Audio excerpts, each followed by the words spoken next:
Ռոբերտ Քոչարյանը եւ որդին Սեդրակ Քոչարյանը ձերբակալվել են, հայտնում են հակակոռուպցիոն կոմիտեից։ Հիշեցնենք, որ այսօր առավոտից խուզարկություններ են անցկացվում Ռոբերտ Քոչարյանի բնակարանում, Լևոն Քոչարյանի բնակարանում եւ բոլոր այն բիզնես կառույցներում, որտեղ նրանք բաժնետեր են։ Այս ամենը ոտքի է կանգնել այն բանից հետո, երբ երեկ Լևոն Քոչարյանը ԱԺ-նիստի ժամանակ Նիկոլ Փաշինյանին հարց է տվել, իսկ Նիկոլ Փաշինյանը համայն հայության լրագրողների եւ տեսախցիկների առաջ հանձնարարել է իրավապահներին զբաղվել Լևոն Քոչարյանով։ Տեսանյութերը ներկայացնում ենք հերթականությամբ։ Աղարավոճյան հարկային մարմինները կապարանքել են Տոյոտա ընկերության երևանյան գրասենյակը։ ԱԺ-ում երեկվա Լևոն Քոչարյանի եւ Նիկոլ Փաշինյանի միջև տեղի ունեցած լեզվակռվից հետո, հայտնում են Արմենիա Սպուտնիկի աղբյուրները։ Հավելենք, որ Տոյոտա ընկերության բաժնետերից մեկը Ռոբերտ Քոչարյանի ավագ որդին է Սեդրակ Քոչարյանը։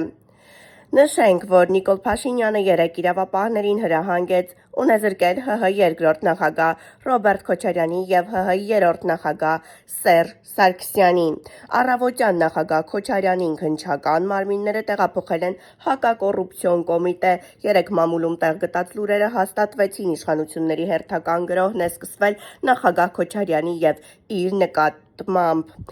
Համացանցում տարածվել է Մեսրոպ Մանուկյանի տեսանյութերը, որոնք արվել են Լևոն Քոչարյանի բնակարանից։ Մեսրոպ Մանուկյանը գրում է, որ Լևոն Քոչարյանի բնակարանը ներխուժել ԱԾ աշխատակիցները։ Նշենք, որ բնակարանում այս պահին գտնվում են 3 անչափահաս երեխա, խուզարկությունը բնակարանի շարունակվում է։ Ինչպես նաև խուզարկություններ են անցկացվում Օրանժ ֆիթնես ակումբում, դիմակավորված աշխատակիցները մարզվողներին մարզասրահից եւ լողավազանից դուրս են բերել։ Դեպքի մանրամասները դեռևս հայտնի չեն։ Առավոտ շուտ դիմակավորված ուզում հասկանամ, էլի, ներխուժում են պատգամավորի տուն, այն պարագային, որ տունը 3 անչափահաս երեխաներ են։ Զուտ ուզում մարզի համակարգը գնահատել, մնացածին նորից հեսա անդրադառնամ։ Հենց նոր Նիկոլ Փաշինյանի ասած, այն դասական օրինակներից է քաղաքական հետապնդման պատվեր իջացնելու, դատարանների, քննչականների մնացածի վրա։ Եթե երկրի վարչապետը ասում է, այսինչը պետքա նստի, այսինչը պետքա ունեզրկվի, սա քաղաքական պատվեր է, սա նորմալ չի ժողովուրդ, սա հակասում է եվրոպական ստանդարտներին, ժողովրդավարությանը, այն ամեն ինչին, ինչի համար դուք պայքարել ու եկել եք։ Խոսքը նրա մասին չի, գործընթացներ կարան լինեն, բայց սա այն ոնց էր ասում, այստեղ ժամանակին կար մարդ նստում էր, ասում էր,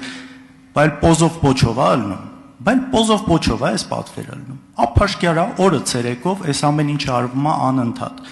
Մեկ էլ էս որ բողոք է հնչում դատարաններից, էլի, ես անկեղծ չեմ կարող հասկանամ, ինչից եք դուք դժգոհ, ինչ ուզում եք անում են։ Մի մարդ, որ SMS-ով ԲԴԽ կառույցի ղեկավարը հեռացնում, SMS-ով, ու բոլորը երևի մի քանի դատավոր կա այս երկրում, որ ձեր ուզածը չեն անում։ Մի քանի դատավորի մասին է կարող է խոսքը, ովքեր այդ բանը ունեն, անկախությունը ունեն։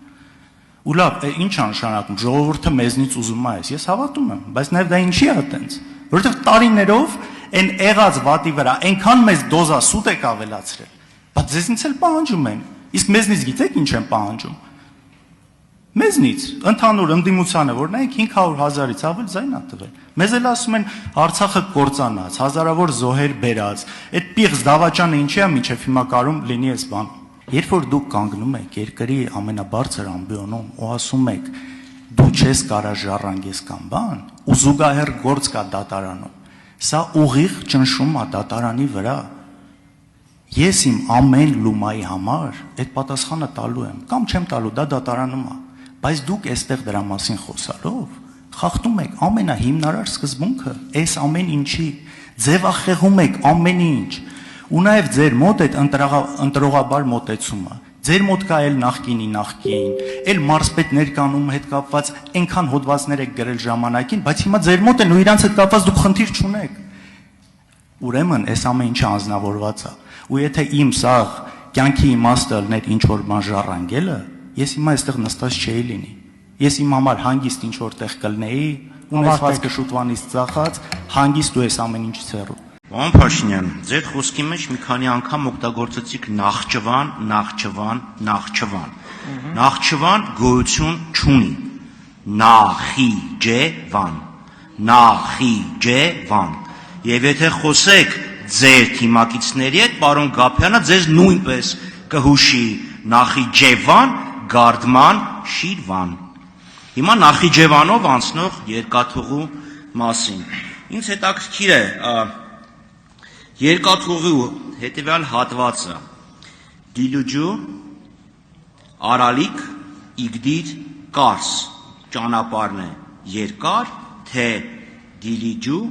Սադարակ, Երասխ, Գյումրի, Կարս։ Շնորհակալություն։ Շնորհակալ եմ հարցի համար, շատ կարևոր թեմայի անդրադարձակ, ես հիշում եմ իմ առաջին, այսպես ասած, ծանր տպավորությունները, երբ իմ մոտ միտք առաջացավ, որ մենք պետական ինստիտուցիոնալ առումով գրագիտության խնդիր ունենք, դա մոտավորապես 2007 թվականն էր, երբ որ հիմա ուղղակի ես փաստերը ժամանակ անցել, գուցե շատ ճշգրիտ բան չանեմ, չհիշեմ,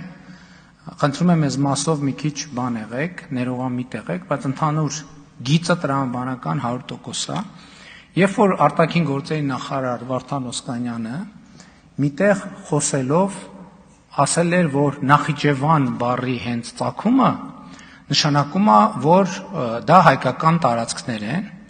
որից հետո ես այն ժամանակ շատ սերտ գործակցում էի պատմական գիտությունների դոկտոր Լևոն Տեր-Պետրոսյանի հետ,